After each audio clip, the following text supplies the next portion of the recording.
What's poppin', y'all? It's your boy Slim with PickUpTheSticksGaming, back with another video. And today we're gonna be going over my favorite Xbox games I saw at the Summer Game Show 2023. The Summer Game Show 2023 is kind of like the replacement for E3. Now that we're not getting E3, the Summer Game Show kind of showcases all the games we're gonna be getting for 2023 that are mostly third party. But they had a lot of games in there that are gonna be coming to Xbox that I thought were pretty dope. So we're gonna go ahead and check that out and let's get it. Yeah! It's swallowing out there now! Yeah! Alright, so the first big game they showed was Mortal Kombat gameplay. They went ahead and showed off the game and showed off gameplay versus cinematics, and we finally get to see the graphics on the game.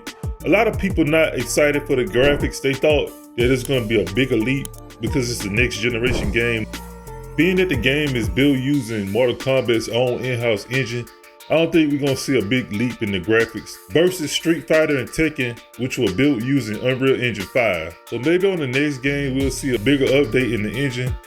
But as far as Mortal Kombat, if you really want more information on this game, I recommend you go ahead and checking out Kenny Bomb's channel. I really don't know the lore behind Mortal Kombat. I have played a lot of the games, but I'm not really a fighting game fan. I would say he's the go-to right now if you're into fighting games, if you're into wrestling games. So go ahead and check out Kenny Bomb's channel if you're interested in more information on Mortal Kombat. So the next game I was excited for at the Summer Games Fest was Alan Wake 2.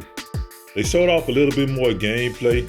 I never played Alan Wake 1, but because they're releasing part 2, I'm gonna go ahead and check out part 1.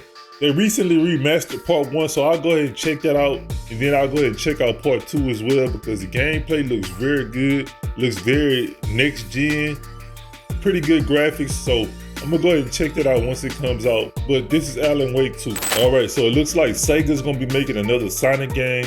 It looks like a little bit of a mashup of the old school between the new school. It looks like what they did was kind of remake the old games with newer graphics, with more modern graphics, and a little bit better gameplay.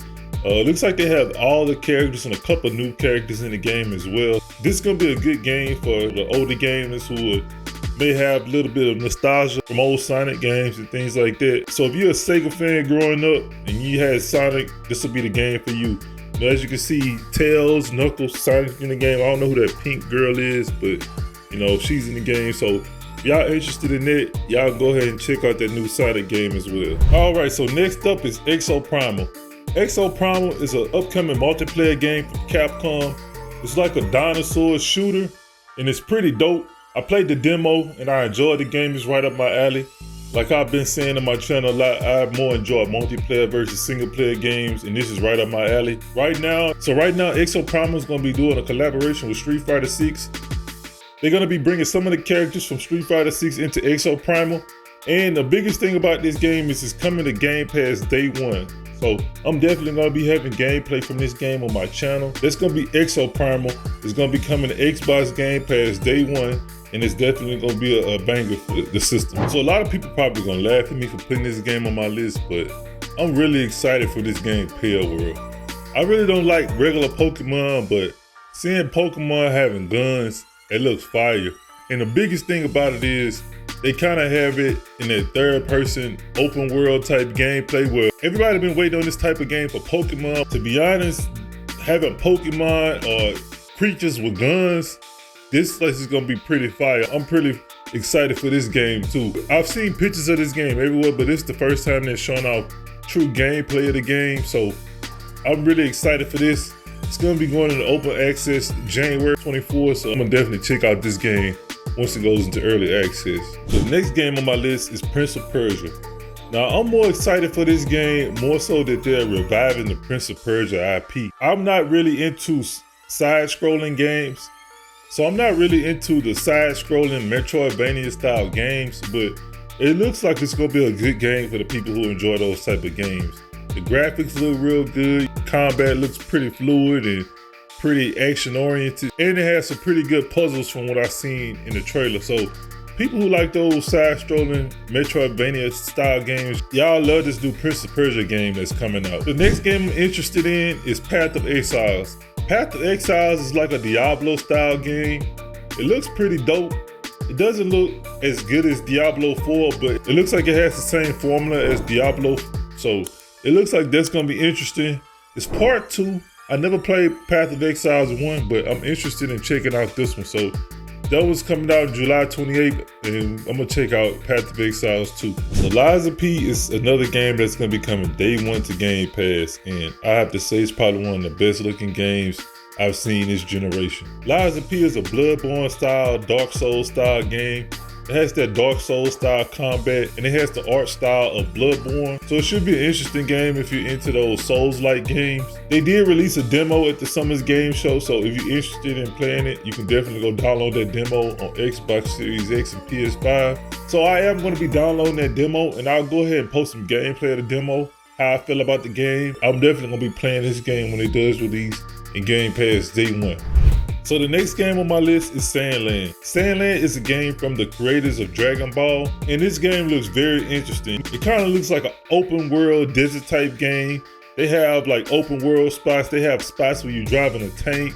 They have spots where you just flying around the world. So it looks very interesting. It has like robots and all types of things in this game, sand monsters, all type of stuff. So I don't know what this game is gonna be, but it definitely has gotten my attention. And especially with it being from the creators of Dragon Ball, one of my favorite series, I'm definitely gonna be checking out Sandland. The next game on my list is Warhammer Space Marine. So the only other Warhammer game I played is Warhammer Darktide, which came out on PC recently. But other than that, that's the only Warhammer game I played. But this game looks super interesting. The combat looks interesting. It looks like they have gunplay and you can fight with like swords and stuff like that. So that looks pretty dope. And the graphics on the game looks very good. The graphics definitely look next gen.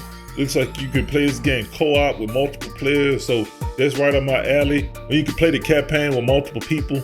So I'm definitely going to be checking out Space Marine when it drops. It looks interesting and the graphics look great in this game, I have to say. But this Space Marine. So the last game on my list is Immortals of Avium. This game looks very interesting. It's from EA Originals. EA recently started back making single player games. They were looking to get into those games as a service type games where they only made multiplayer games, but they've been getting back to their roots, back to single player. And this is one of the games that they've been working on. People saying it's like a sci-fi Call of Duty type game, but it doesn't have any online. It's just single player, which a lot of people like as well. Being that it's single player, it kind of reminds me of like Bulletstorm, which EA made as well. So I might go ahead and check this one out, even though it's only single player, but it looks interesting for the game that it is, and it is built using Unreal Engine 5, so it is a true next-gen game as well. I'm definitely going to be checking this out when it drops. So that's it for the video today. That was my favorite games from the Summer Games. So a lot of people say they didn't like the Summer's Game Show because I guess they didn't show enough exclusives, but this is basically like the third-party games we're going to be getting for the rest of the year. So this is kind of like basically showing us everything we're going to be getting for 2023. I don't know if people were expecting new games to be announced, but you gotta realize they're not gonna announce these games 2 or 3 months before release. So almost all the games we have for 2023, they've already been announced. This is kind of giving us a little bit of gameplay of what we can expect when these games drop. But that was it for the game show. If y'all like this video, go ahead and hit that like button, hit that subscribe button, and leave me a comment on what was your favorite game from the 2023 Summer's Game Show. Thank y'all for watching, and y'all have a good one. Peace.